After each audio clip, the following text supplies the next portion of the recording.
Assalamualaikum warahmatullahi wabarakatuh. Perkenalkan, saya Ragil Triatmi, salah satu dosen dari Departemen Informasi dan Perpustakaan Fakultas Ilmu Sosial dan Ilmu Politik Universitas Airlangga. Pada semester ini saya ditugaskan untuk mengajar salah satu mata kuliah Knowledge Management. Mata kuliah ini diampu oleh dua tim teaching, PJMK dan saya sebagai tim teaching. Dan mata kuliah ini akan diselenggarakan melalui dua metode, yaitu online dan offline. Online melalui LMS, yaitu Hebat e-Learning, dan melalui offline, yaitu tatap muka. Sebelum memulai pembelajaran, saya akan menjelaskan secara singkat mengenai kontrak perkuliahan yang disepakati antara dosen dan mahasiswa.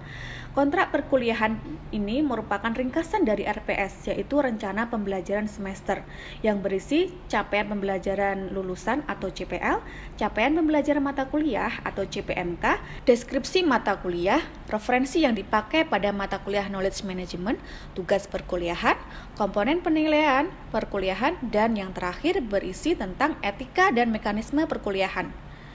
Adapun contoh pembelajaran perkuliahan adalah sebagai berikut. Assalamualaikum warahmatullahi wabarakatuh. Selamat pagi teman-teman semua. Terima kasih kehadirannya pada pagi hari ini. Pada pagi hari ini saya akan menjelaskan terkait dengan kegiatan perkuliahan Knowledge Management. Di sini teman-teman melihat kontrak pembelajaran yang pertama harus saya sampaikan sebelum kita memulai perkuliahan di Knowledge Management. Jadi sebelum kita memulai, saya harus mempunyai kesepakatan buat teman-teman semua untuk kita sepakati bagaimana kegiatan perkuliahan Knowledge Management dalam satu semester ke depan. Jadi ini kegiatan Knowledge Management, kontrak perkuliahannya dilakukan di hari Selasa pukul 10.30 sampai 12.15 di ruang 310, di ruang ini ya, di ruang 310 di lantai 3. Dan jumlah mahasiswa sekitar 40 orang. Saya akan menyampaikan terkait dengan CPR, capaian pembelajaran mata kuliah, dan sedikit tentang deskripsi mata kuliah Knowledge Management. Seperti yang teman-teman lihat di layar, jadi ketika kita akan mempelajari tentang Knowledge Management, mahasiswa berhak tahu untuk apa sih kegiatan Knowledge Management, apa sih capaian pembelajarannya. Sehingga dengan kalian tahu ini, kalian tahu nantinya ketika saya mengambil kegiatan atau mata kuliah Knowledge Management, saya itu udah jadi apa sih? Saya dapat skill apa sih? Saya dapat knowledge apa? Kita lihat di layar ya, capaian pembelajaran lulusan. Yang pertama yaitu setelah mengikuti perkuliahan ini, mahasiswa dapat menjadi seorang manajer yang mampu mengimplementasikan serta mengevaluasi kegiatan Knowledge Management pada berbagai macam organisasi, lembaga, instansi, serta perusahaan negeri dan swasta. Jadi kami mengharap teman-teman nantinya setelah mengikuti mata kuliah Knowledge Management, teman-teman dapat menjadi seorang manajer yang mempunyai kemampuan manajerial dimanapun kalian berada, seperti di instansi swasta maupun non swasta, yang bisa mengimplementasikan kegiatan-kegiatan Knowledge Management. Nah, setelah capaian pembelajaran lulusan, kita harus mengetahui juga capaian pembelajaran mata kuliah. Ada 3 hal yang kita harapkan dari capaian tersebut. Yang pertama, menguasai konsep si dasar Knowledge Management, karena nantinya ada 14 kali pertemuan. Kita breakdown tentang materi-materi kegiatan Knowledge Management. Dan yang kedua, kami harapkan teman-teman mampu menjelaskan serta menganalisis strategi Knowledge Management pada berbagai bidang atau nanti instansi sesuai dengan teori yang akan nanti kita sampaikan di 14 kali pertemuan. Yang terakhir, merancang dan mengoperasikan strategi siklus metrik dan perangkat lunak software dalam diskursus Knowledge Management. Yang seperti kita tahu bahwa knowledge itu harus didokumentasikan sehingga nantinya ada tahapan-tahapan untuk mengorganize sebuah pengetahuan, dan nanti kita akan pelajari dan teman-teman akan mendapatkan pengetahuan tersebut. Minta tolong di scroll ke yuk. Jadi deskripsi mata kuliah ini ada banyak ya. Kita akan bertemu selama 14 kali pertemuan. Mata ajaran Knowledge Management ini nanti teman-teman, yang pertama teman-teman akan mendapatkan pengetahuan tentang Knowledge Management, seperti yang teman-teman lihat ya. Kemudian sejarahnya, Setelah teman-teman mendapatkan konsep dari knowledge management, kita akan mempelajari tentang sejarah perkembangan knowledge management, kemudian siklus knowledge management, kemudian knowledge sharing. Nah, seperti yang saya sampaikan di sini ya, ada 14 kali pertemuan dan akan mempelajari knowledge transfer. Kemudian juga ada nanti kuliah tamu sebagai salah satu inovasi kita, karena kita inginkan dan harapkan selama kalian perkuliahan selama 1 semester, tidak hanya dari kami, tetapi kami mengharapkan juga teman-teman mendapatkan masukan, kemudian knowledge dari praktisi-praktisi luar, sehingga ada satu pertemuan untuk kuliah tamu.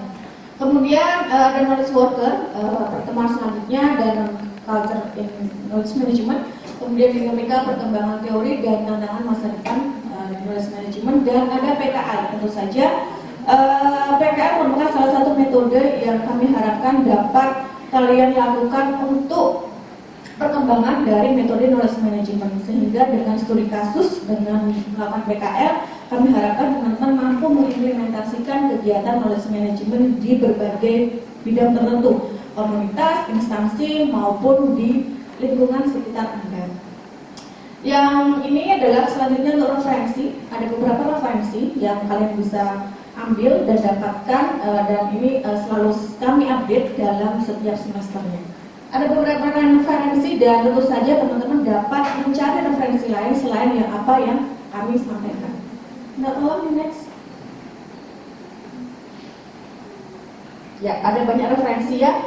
Setelah referensi ada etika dan aturan perkuliahan seperti mata kuliah yang lainnya. Di kegiatan perkuliahan knowledge management juga ada yang namanya etika dan aturan perkuliahan, agar kita sepakati, agar kita belajar untuk disiplin dan sebagai soft skill kalian. Yang pertama, jam masuk perkuliahan maksimal keterlambatan 7 menit. Dari jadwal yang sudah kita sepakati yaitu 7.30. Jadi kalau 7.30, kalau 7 menit berarti 7.37. Mahasiswa tidak diperbolehkan masuk kelas tanpa ada alasan yang rasional. Jadi itu sebagai bentuk disiplin kita untuk menerapkan soft skill yang harus kalian miliki.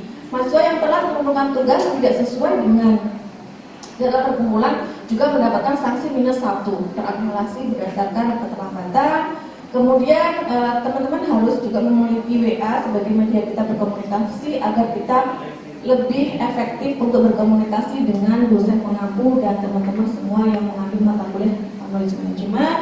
Kemudian setiap mahasiswa juga aktif dalam kegiatan ini akan diapresiasi dengan mendapatkan poin di kegiatan perkuliahan, baik itu individu maupun kelompok. Dan nilai mata kuliah KM berasal dari 3 hal, yaitu tugas dan UTS dan UAS. Tugas 30%, UTS 35%, UAS 35%. Dan menambah ini sebagai bentuk apresiasi kami atau saya sebagai seorang dosen untuk teman-teman semua. Kemudian metode dan mekanisme format tugas, teman-teman bisa cek di sini. Jadi metode dan adalah nanti studi kasus seperti yang saya sampaikan tadi, dan ada yang namanya nanti teman-teman harus mengamati, mengobservasi dan mewawancarai guru SD, ya. Dan teman-teman harus mampu menguasai ini, nanti kita akan aplikasikan di profesional guru SD. Setelah itu, ya, bentuk laporannya berupa makalah, teman-teman. Ada beberapa hal yang harus disepakati di poin 1 dan poin 2, teman-teman bisa cek dimana nanti harus makalah ya terdiri dari teman-teman sudah tahu ya kalau makalah harus terdiri dari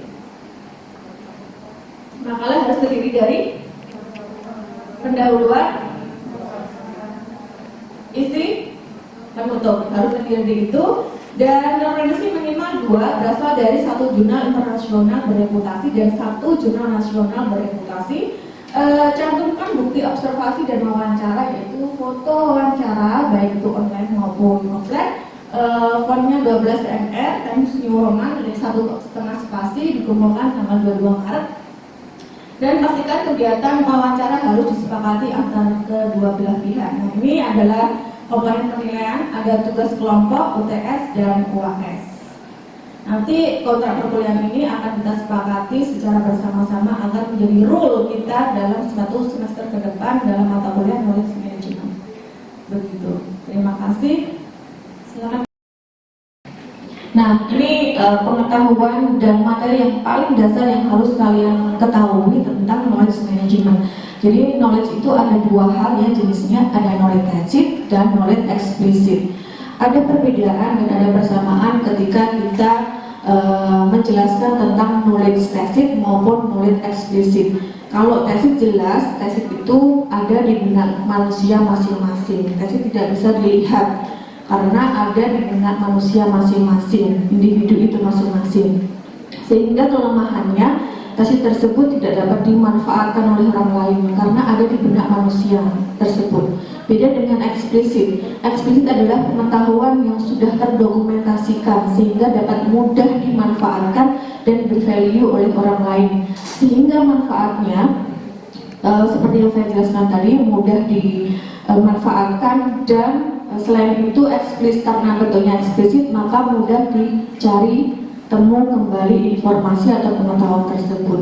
Nah, kalau tacit ini ada di benak masing-masing, maka kelebihannya adalah, tadi kelemahannya kita sampaikan juga kelebihannya. Kelebihan tacit, maka pengetahuan tersebut tidak mudah diduplikasi oleh orang lain karena masih ada di sini.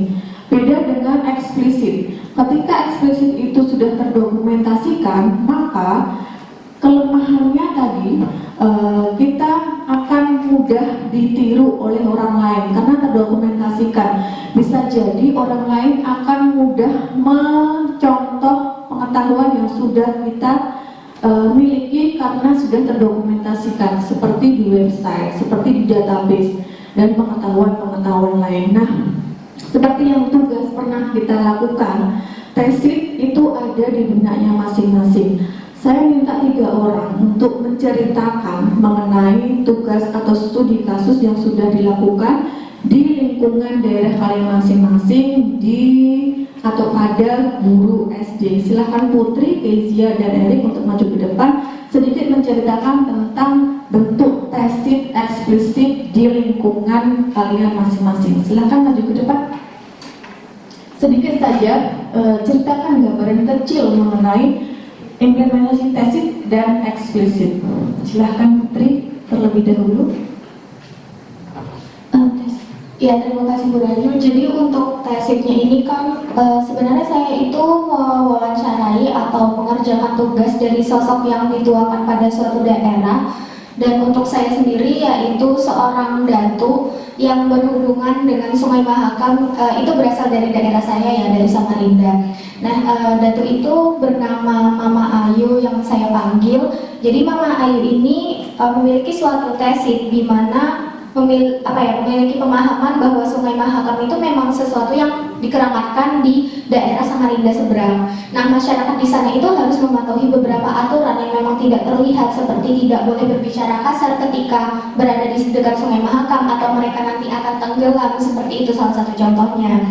Nah, tetapi kan tidak semua orang tahu, apalagi kan Samarinda sekarang itu mulai banyak pendatang. Ya, nah kemudian dari situ Mama Ayu ini sebagai sosok yang dipercaya itu memberitahukan kepada orang-orang untuk tidak boleh berbicara kasar ketika dekat di situ. Kemudian apabila ada masyarakat setempat yang memberikan suatu makanan itu memang harus dihabiskan, atau jika tidak seperti itu maka akan terkena bala. Tetapi kan tidak semua orang mengetahui aturan atau pengetahuan tesit yang ada. Makanya dari eksplisit yang ada itu Mama Ayu menyampaikan kepada orang-orang tersebut untuk mematuhi segala aturan yang ada, walaupun memang tidak bisa dilihat secara empiris. Seperti itu, Bu.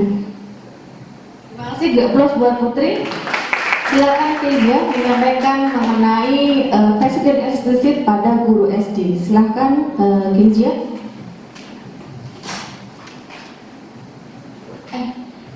Baik, terima kasih atas kesempatannya Bu Radia. Saya akan menjelaskan mengenai bagaimana penerapan dari tesit dan eksplisit di guru SD. Jadi narasumber yang saya wawancarai kemarin itu adalah Ibu Ina, saudara saya sendiri yang mengajar di MI Ibtidaiyah di Sawahan Kabupaten Madiun. Nah, jadi fenomena tacit dan eksplisit yang saya lihat di fenomena yang saat itu adalah ketika pandemi COVID-19.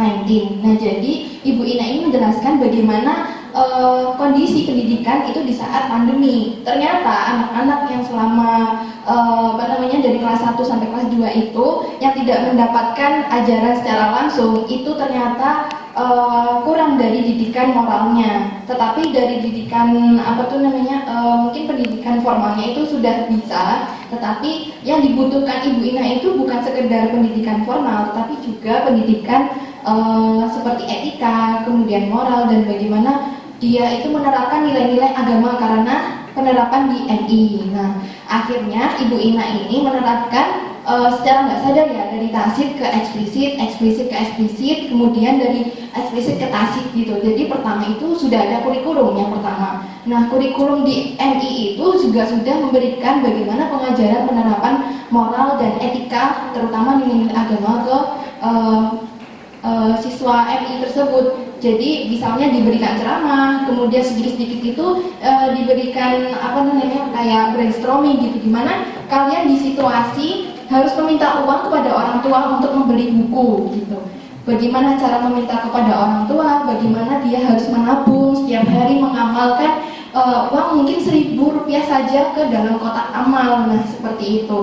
Kemudian karena pandemi ini kurang ya secara tatap muka, akhirnya Ibu ini merumuskan tacitnya untuk memberikan waktunya itu secara langsung di rumahnya sendiri. Jadi, oh ya udah, saya akan memberikan waktu untuk mengajarkan anak-anak itu dengan les tambahan gitu. Jadi ketika orang tua itu menginginkan anaknya itu tetap berkembang selama pandemi COVID, akhirnya Ibu Ina ini melihat situasi yang sangat-sangat kurang dari penerapan kurikulum itu, memberikan waktu tambahan di rumahnya sendiri. Jadi ya seperti itu kondisi ternyata yang sebenarnya ketika di pandemi COVID. Jadi kalau menurut saya memang mendidik itu tidak mudah, karena secara formal itu memang gampang, tapi untuk outputnya sendiri yang dari nilai-nilai pendidikannya itu apakah bisa diterapkan gitu, nggak semudah itu karena setiap orang mempunyai pemahaman yang berbeda-beda. Ya, kesimpulannya seperti itu. Terima kasih Dokter buat Dezia. Seperti yang teman-teman sudah dengar ya, bagaimana bentuk pengetahuan itu sangat mempengaruhi pengetahuan itu sendiri dimanfaatkan oleh orang lain. Ketika hanya berbentuk tesis, maka pengetahuan tersebut sulit untuk dimanfaatkan oleh orang lain karena ada di benak individu itu tersebut. Tapi ketika sudah dieksplisitkan, mudah pengetahuan tersebut dimanfaatkan oleh orang lain dan mudah untuk terdokumentasikan dan temu kembali informasi. Coba next. Nah, seandainya pengetahuan tacit itu dapat tersalurkan, terimplementasikan tanpa adanya eksplisit, hanya sekedar mata ketemu mata, mudah sekali kita tanpa adanya kegiatan knowledge sharing. Seperti yang contoh teman-teman lihat ya, andai hanya dibuat, mungkin nanti suatu saat ke depannya, entah itu 20 sampai 25 tahun ke depan, ada sebuah alat yang bisa mewujudkan tacit to tacit dalam sebuah alat munus tanpa adanya sharing, tanpa adanya dokumentasi, tetapi hanya kedipan mata. Mungkin nggak seperti itu. Contoh saja, Google dulu tidak ada ya, tapi saat ini bisa terimplementasikan tersebut. Jadi saya rasa cukup untuk hari ini materi tentang knowledge management, terutama tacit dan eksplisit. Terima kasih teman-teman semua untuk perhatiannya dan kehadirannya untuk pada pagi hari ini. Saya akhiri sekian, dan semoga apa yang sudah saya sampaikan dan teman-teman tadi sampaikan dapat bermanfaat buat teman-teman semua. Saya akhiri. Wassalamualaikum warahmatullahi wabarakatuh. Terima kasih. Terima kasih atas perhatiannya. Wassalamualaikum warahmatullahi wabarakatuh.